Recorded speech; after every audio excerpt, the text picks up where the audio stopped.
Maseches Bava Kama Daf Chof Amud Beis. We are now reviewing the in this chart that you see over here the four different cases of Zen and Evzel Chosel. We have a case where a person lives in his friend's property without letting the friend know. Then the friend comes and claims that he wants to have the rent. You should pay rent. So really, the question is, does he have to pay? Doesn't he have to pay? Case number one, if the tenant has nowhere else to be, then we say that if the property is up for rent and he has no other choice, the tenant, of course, he has to pay. You took from someone else the property that was up for rent. Because of you, other people didn't come in, and you benefited from that. You enjoyed that, so then you have to pay. The other case is where he has, the other extreme case is this one over here. The person has other places to stay and the property is not for rent. So he did not really enjoy the place. He did not benefit from it financially because he has many other people who'd invite him to their house happily for free, or is a rich guy, he has many other places to stay. Says the Rashba could be a very liked person. People just let him stay in their places for free for a long time. He didn't really gain from that. And the place that where he lived was not really anyway up for rent. It was someone's house, not. So then Zelon and Zelo Choser, of course, he does not have to pay. Then come the two other options.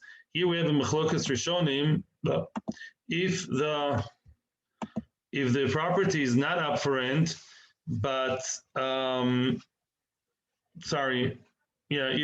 one over here, the Rishonim, in this box over here, if the person goes to a place where it is up for rent, and therefore the person did lose, the landlord lost from the fact that he was there. But on the other hand, he himself does not really need the place. He doesn't need the place. He doesn't need a place to stay because he can get places for free easily. So then Tosfos says he's potter because it's a groma. He didn't really chase out the other people from there. They could have come, and if they didn't come, it's a groma. Groma, you never have to pay. He didn't do anything physical. Biyodayim. The Rif and the Rosh and others, the Gro sides with them, they say no. They say he has to pay because the groma in which you benefit from directly, you are eating off the groma nezek. That's already too much. There you don't get the groma card to help you, and you got to pay, baby, according to them. Now comes the big question of the sugya. Bam baram. The question is, that's a box over here. The question is, the property is not up for rent. It's someone's place. That is, as we said, 11th apartment in Yerushalayim, all over the world. He doesn't, is not thinking of renting it. He goes there every fifth Shavuos. Yeah, he doesn't care. And on the other hand, the other person really gained from that. The tenant, the one who squatted, is really enjoying the place because he doesn't have another place to stay. So Zenehene, one of them is benefiting from getting off, he's riding over his friend's back, but the friend doesn't feel him riding on his back, so to speak. So does he have to pay or doesn't he have to pay? There was a question, and we're going now to the Gemara to see what the Gemara has to say about that. Let's see over here. Yeah, good. And that is here. Okay. Toshma, this is where we are in the Gemara. Toshma. Abais v'aliyah shel shnayim she'noflu. Bais v'aliyah of two people. The bais and the aliyah fell. They fell apart. There was a lower floor and the top floor, and the whole building just collapsed. Sadly, we've seen such things happening lately. And now, Omer Baal Ha'aliyah L'Baal Habais, the owner of the top floor tells the owner of the bottom floor, he says, come, let's build together. You have to help me build because I need my second floor. And if I live above you, you have some kind of chiyuv, of shibud, to help me build, because if I don't have the first floor, then I'm not going to have second floor. There's no option of building on stilts. It's just not there in the Gemara. It's not part of the equation.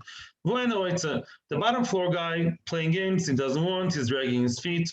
So what do we do? The Baal Aliyah builds the first floor. So funnily enough, the second floor guy is building a house, which is first floor, and right now the only floor. He sits there. He sits there, in your face there, until bottom floor, the real bottom floor owner gives him the expenses, pays for the expenses that he had to pay to build the bottom floor. Why? Because really, Mr. Bottom Floor, you're the one who's supposed to build it and you didn't. Well, he built it for you, really. Now you pay him for building you a house. Once he gets the expenses, the top floor guy, he'll build a second floor and live above the first guy, like he was there before. But now the Gemara is making a deal. You see that he pays for the yitzios, which means the top floor guy gets the expenses from the Baal Habais because he built his house for him. But wait a second, what about the schirus?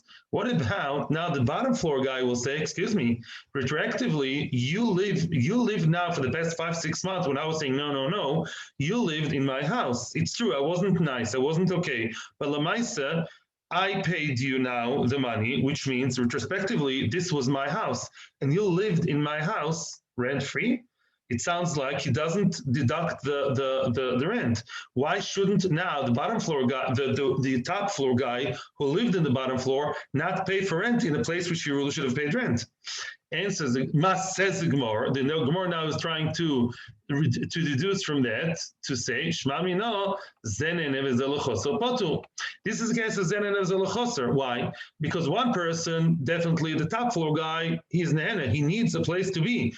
And, well, he has a place to be. He's staying in a house which is effectively belonging to the bottom floor. The bottom floor guy, lo choser. The bottom floor guy, he was smoking a cigarette, drinking his coffee, saying, he didn't care about it. He doesn't look like he needs the house. He didn't want it to be built to begin with. He looks like he has 3 other houses. And yet we see Patu. Oh, so maybe we can compare it to our case and try and derive from here that really Patu, in this case, in our case also, in the case of the guy who snuck in Potter too, says the Gemara, no, it's not the same. As people were feeling this morning already, shiny wholesome, over there it's different. The Beis Aliyah Mishtabed, as we said before. The bite over there, the owner of the house is not such a little temele, cute little guy. The bottom floor guy, once he has another person living above him, he's meshubad, he's subjugated and mechuyev, he's obligated to have his house there and make sure that the top floor guy has where to be. It's your fault, mister, that he has nowhere to be. So not only you have to pay for him building your house, you're also in charge of making sure that he has where to stay. Because if you live with another person above you, that means there's a mutual chiyuv there, and your part of the chiyuv is to make sure he has where to be. Now, you can argue, and we're going to see somebody arguing that it's not really his problem, but I can definitely hear the other side of the Gemara over here that says there is a chiyuv. If you live in a certain condition under somebody else, you know that if things collapse, it's your chiyuv to provide him with a second floor option. And if you didn't, give him another place to stay. Like in Israel, and I did not say it in the morning, in Israel, the Kablanim, they say if a Kablan doesn't meet a certain, the contractor, he doesn't come up with the house up to a certain date, he has to pay rent for those who, for the people who bought, for the customers, for the buyers, because, you are supposed to provide us a house, from point X in time, and other than that, pay us the rent. And therefore here also, he doesn't have to pay him. Yeah, the meaning the one who lives where in your house, Mr. No Goodnik, you have to pay for that. He doesn't have to pay for the rent. But in our case, it's the opposite. Here, the one who snuck in illegally and is enjoying someone else's house, and that person has absolutely no chiyuv towards him, the landlord, who says that the tenant doesn't have to pay the landlord. So it's still remaining a question. Toshma, now we're trying to bring from an opinion that argues on that. Rabbi Yehuda actually argues on what we just said. He does not see the bottom floor person as mechuyev, obligated the top one. Rabbi Yehuda af zeh hadar b'chatzar chaveroi, or there's a gear that says af hadar b'chatzar chaveroi, shalom idaitoi, person who lives in his friend's chotzer, in his friend's property, without the friend knowing about it, yeah, he has to pay, which means even in the case over there of the bottom floor, top floor guy with the whole building collapsing, then yeah, once the bottom floor was built by the top floor guy, because the bottom guy is a refusnik, and the top floor guy had to end up building it. So now, after everything was paid for the bottom floor, we say, yeah, wait a second. Now, says the bottom floor guy, pay for the rent. you actually lived in my place, which I paid for the actual building materials that you had and for the work down to the last penny. So now maybe, not maybe, according to Rabbi Yehuda, as opposed to the Nakama, he does have to pay. The one staying there, the top floor guy has to pay the bottom floor guy for staying in his house for, let's say, I don't know, 6 months, whatever it took to build the house. Shmamino, we can derive from here. Now the opposite. Yeah, we already established that the bottom floor, top floor business is and here we say, chayiv. You see that the one enjoying, benefiting from the matzav, even though the house owner is not missing anything, doesn't feel it in his little pinky, and yet we see that it's chayiv. Says the Gemara, no, you can't go that direction either. We're trying either direction, no. Shiny Hossam, over there, it's different. Why? Mishum Shachurisa Dashaisa. Shachurisa is like the blackness, Dashaisa, the walls. Yeah? The wall is a bit darker, which means because over there it's a new house, which was freshly built, fresh looking house, just built by the bottom floor guy. The bottom floor guy who lives there is turning it from a brand new pristine apartment into a, a bit not dirty, but not as fresh looking, old looking place. And therefore that is considered enough of a nezek, not even a nezek, but it's already a chaser. You can't say Zenan is a lechoser. There's some kind of chisaron, therefore he has to pay full rent. We'll discuss it tomorrow that once he has to pay everything. Masha'inkin over here by us, we're talking about an old apartment. An old apartment with wear and tear that's not significant, then we don't say that. Then we don't know. We cannot necessarily learn from the case of Rabbi Yehuda to us. Over there, he turned it from new to old, so he has to pay. Over here, from old to old, 5 years old, as opposed to 5 years old plus 5 months, that's not such a big difference. And therefore, over there we say that he has to pay. But by us, we don't know. We remain in a question. Now we're trying to figure out the halacha. Shalchu be Rabbi Ami. Would they ask the question to Rabbi Ami? Rabbi Ami said strongly, the tenant is completely potter. He didn't do anything. Didn't cause him any loss. He did not use electricity or the water, did not make the fancy Italian sofa dirty, neither the Chinese rug, nothing. Didn't touch the vase from Thailand. Nothing. He kept it very nicely. No damage done. He doesn't have to pay. Rabbi was more hesitant, and he said, let's think about it. I want to sleep over it. Then they asked the question to Rabbi Baraba again. Omar, and he told them, again they sent me. The whole thing again, the Fazli again and again. If I would have found a reason, if I would have found a clear answer, they think I wouldn't have right away sent them a letter with a psak. I did not paskin because I don't know how to paskin yet, so they shouldn't nag me and bug me again with more letters with questions. Itmal, now comes a machloikas within the opinion of Rabbi Yochanan regarding Zen and Choser. Itmal, we see here. Rav Kahana Omer Rabbi Yochanan. Rav Kahana quotes Rabbi Yochanan as saying, the person living in the house does not have to give him sachar to pay for doesn't have to pay the landlord. Rabbi Yochanan says yes, he does have to give him sachar. Rav Kahana says potur. Rabbi Abba says chayev, he has to pay, and both quote Rabbi Yochanan, both quote the same person. Amar Papa. Now Rav Papa is making a comment on the second one, on Rabbi Abba on behalf of Rabbi Yochanan, claiming it was a mistake. The statement for Rabbi Abba was never actually outright mentioned by Rabbi Yochanan. Rabbi Yochanan never said it to Rabbi Abba that he never said it, but this is something that he derived. He deduced it from a different statement, or as we'll see, non-statement of Rabbi Yochanan. Let's see what the story was. There's a Mishnah that was interpreted or maybe misinterpreted.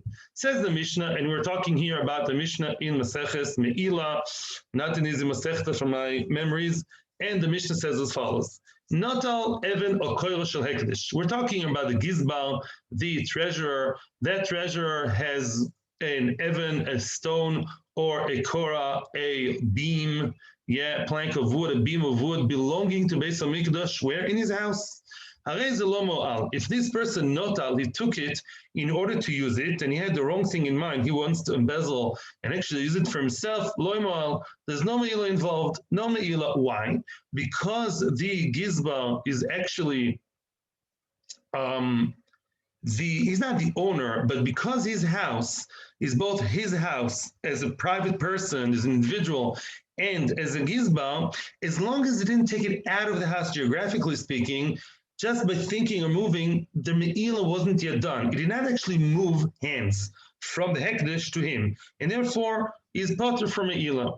If he gave, the gizbar gave it to his friend and actually moved it from one domain to the other, humoal, then he did the act of me'ila by moving it, taking it, exporting it from his house to a different domain, and that is me'ila. There's a different clear-cut point here.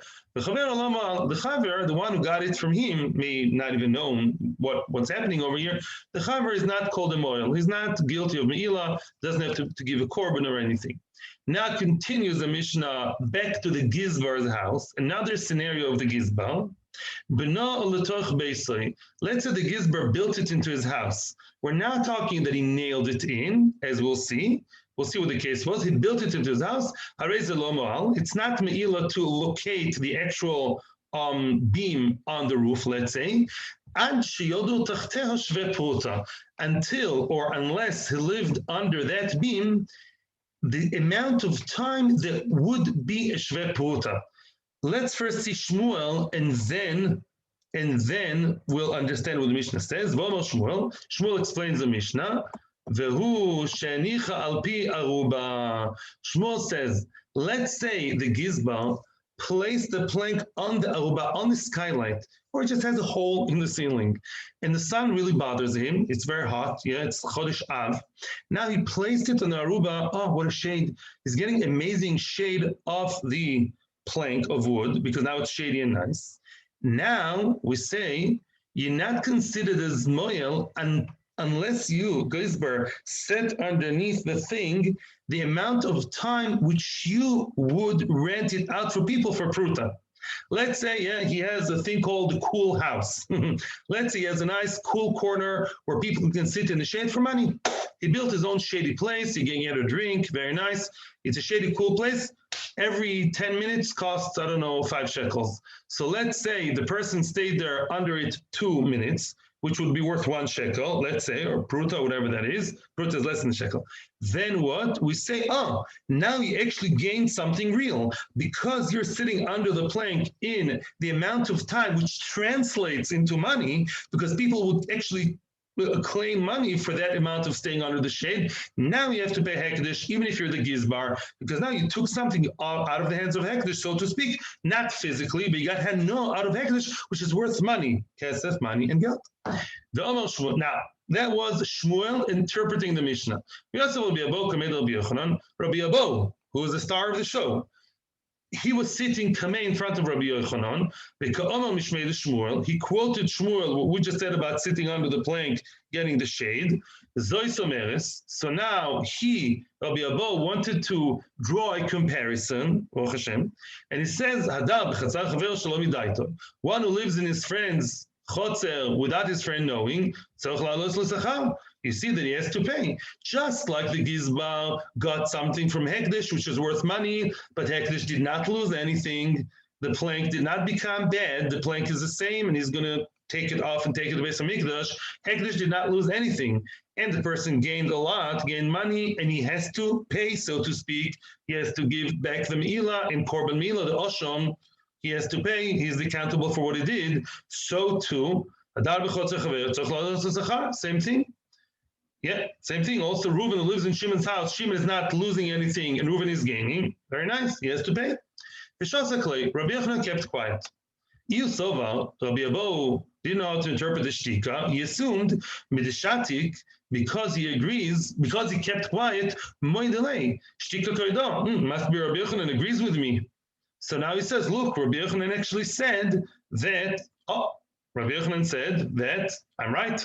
Rabbi Yochanan says he agrees with me silently that, very good, that the pace of Zenin of Zeluchoser, Chayev, Velohi, But that is not true.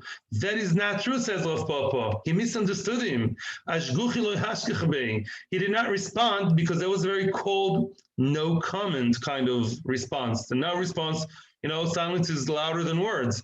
He was not mashgiach in him. He didn't even relate to what he said. He thought the comparison is very bad. Rabba, like Rabba says, the Omer Rabba, hekdesh lo midas, kehediot midas dami. Hekdesh without knowing is like hediot that does know. Which means, so Rashi says there's no such thing as not knowing B'Kodesh Baruch Hu. The owner of the hekdesh is one and only the Aibishte, and he knows everything. Tosfos says that the knowledge is not the point here, and we read Tosfos this morning, kehediot midas dami. Basically, I'm not going to read it again, but Kehediot Midas Dami, the first Tosfos says that Das Shechina Shelo Yehena, I'm reading it inside just the last line, Lo Yenodem V'Lo Me'ila. Me'ila has its rules, set of rules, and Mominus have their own rules. HaKadosh Baruch Hu decided with his own great das, of course, Lo Yenodem V'Lo Me'ila. There's no such thing as getting a no from Ekdesh without being Chayiv Me'ila. You can't get off the hook like that. You can't get away with murder or get away with Me'ila. And therefore, fine, Me'ila, the rules are just different.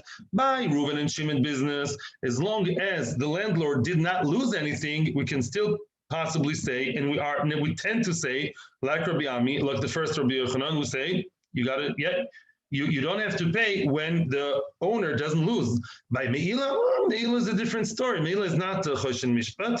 Me'ila, because Baruch Hu decided, Midas, that's a das of Hashem that is, so to speak, makpid on each and every person that takes stuff from HaKadosh Baruch Hu, even if the hekdesh doesn't feel it in the pocket. You just can't derive anything from there.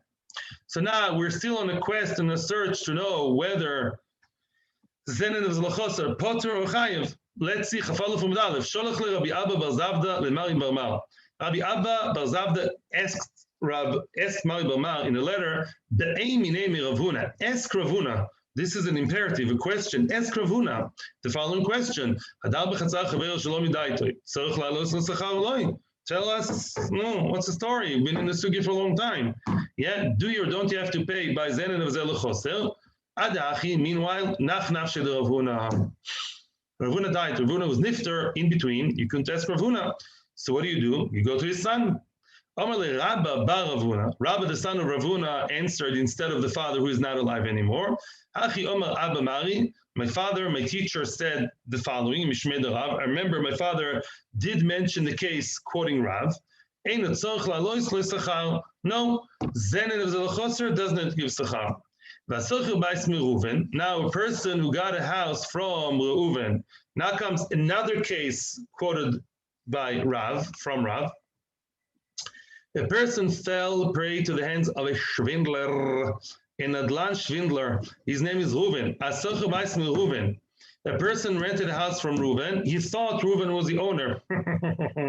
Reuven says, I'm the owner, nice guy. Big black kippah, he learned in yeshiva, sits with you in the office, all very nice, can serve you coffee. And the person called Reuven says, this is my house, and I can rent it to you. And look what happened. He rented the house from Reuven. He's willing to pay rent to Reuven, which is supposedly the owner.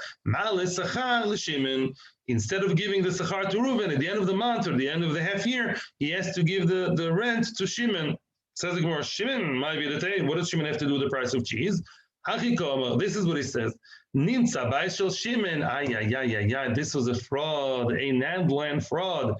The house belonged to Shimon all along. Reuven was just not the owner. So now, Malaloy Sacham, instead of giving the money to Reuven, who's just a mechutz of dikal liar, you have to give the money to Shimon. Frag the Gemara, Tarti, aren't you saying two things that contradict? Because Lamaisa, you told us then Zel Choser doesn't have to pay. In this case, it looks like Shimon was out of the picture, and we don't know if Shimon cared about the house. Where was Shimon all this time? Isn't that the case of Shimon just, being out of touch and therefore doesn't mind what's happening in the house? So maybe you don't have to pay at all. Says the Gemara, no. The case of Reuven Schwindler and Shimon the owner, This is a case where Shimon comes, tears in his eyes. Shimon says, this was meant to be for rent. Reuven, I don't know, he snatched it away from me. He lied to me. I don't know what Reuven did. Reuven is a known shakran. So now, says Shimon, this is meant to be rented. For me, and I was supposed to make the money. It's my house. And therefore, of course, now you, the renter, let's call him Levi, you got to pay me. When is it that we said that he doesn't have to pay, that the renter doesn't have to pay? As we said along again and again, it's only if the house is not up for rent. Later on, we're going to mention what is the chiddush in the sugya of the shvindler, because it looks like there is no chiddush. We're going to end the shiur when we get to the end of the blue lines, and then we'll explain the chiddush. Itmar nami, another statement which is very similar, also on behalf of Rav. Omar b'chia barabin Omar Rav, ve'amri l'Omar b'chia barabin Omar Rav Huna. People, looks like that's already the fourth time at least when we say Zenenev Zelachoser does not have to pay. He lives in his friend's place without him knowing, without him caring, without him being, because he doesn't need the rent, and you are enjoying the fact you don't have to pay rent, you're saving money, you don't have to pay. Don't be midas doim. You don't have to pay him b'di'evet. If it was done, b'di'evet.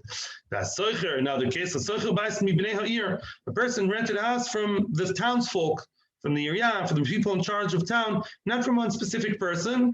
Eventually, he has to give sachar to one owner of the house. I thought this was like a house owned by everybody, like the area, by the authorities.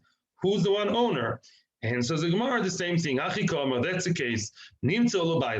Let's say the authorities did not know that the house is owned. They thought it was ownerless. And then came the guy he hailed from New Zealand and says, yeah, that's my house. And I wanted to rent it all along, and you snatched it away from me, you the area. So now you have to give the money to the real owner, the sachar b'di'evet, give him. Aren't you contradicting yourself? As we asked before, exactly the same question, and the answer is the same. In the case of the guy who was lied to, that some shvindlers, either Reuven or the local people, they took hold of his house illegally and started making business with it, that's a lie, and the house was supposed to be rented by the real owner. So now he says, yeah, I was taken out of the picture. I don't know, they held a gun to me, I don't know what they did, but Lamaisa, I did not know about it, but it was meant to be rented by me. I'll prove it to you. And therefore, please pay me the money. In the case where we say that it does not have to pay, that's our case, is when the place is not up for rent. Question by me, and that's a question by the Rashba and other Rishonim, what's the chiddush? What is the chiddush in the case of, let's say, Reuven is the shvindler, Shimon is the real owner. When you finally pay the rent, you pay to the real owner and not to shvindler, not to the liar. What's the chiddush? Of course. Would I think that you think that he's going to get his way? The one who swindled, of course, he's not supposed to get it to gain. Answers the Rashba very interestingly. When Levi, the renter, did his dealings with Reuven, as much as Reuven is a complete liar, Lamaisa, Levi thought he's renting from the right person. He took out his checkbook and he had a contract saying, I am willing to pay for this place. Happens to be that before he got to pay the first payment, and that's the case here, they found out the whole fraud, the whole thing blew up. Reuven is not the real one, Shimon is the real one. But wait a second, Shimon could potentially say to Levi, hey, wait a second, mister, I also learned Bava Kama. I know Zenenev Zelachoser Potter, but you showed willingness to pay, right? Maybe the fact you even signed a contract, you signed it with the wrong guy, but you showed on your side you're willing to pay. So maybe pay me now. Maybe that's a different rule, because you as a person, and this is all Ben Adam L'Chaver Choshen Mishpat, you showed a different kind of kavanah, of intention. Kamash Malan, we don't say that. We say that even though he's willing to pay, because the whole thing was a fraud, he doesn't have to pay anybody. And we also mentioned this morning, Machlokas Rishonim, what would be if Reuven the Shvindler got the money to his hands already, the first or second payment, before things blew up?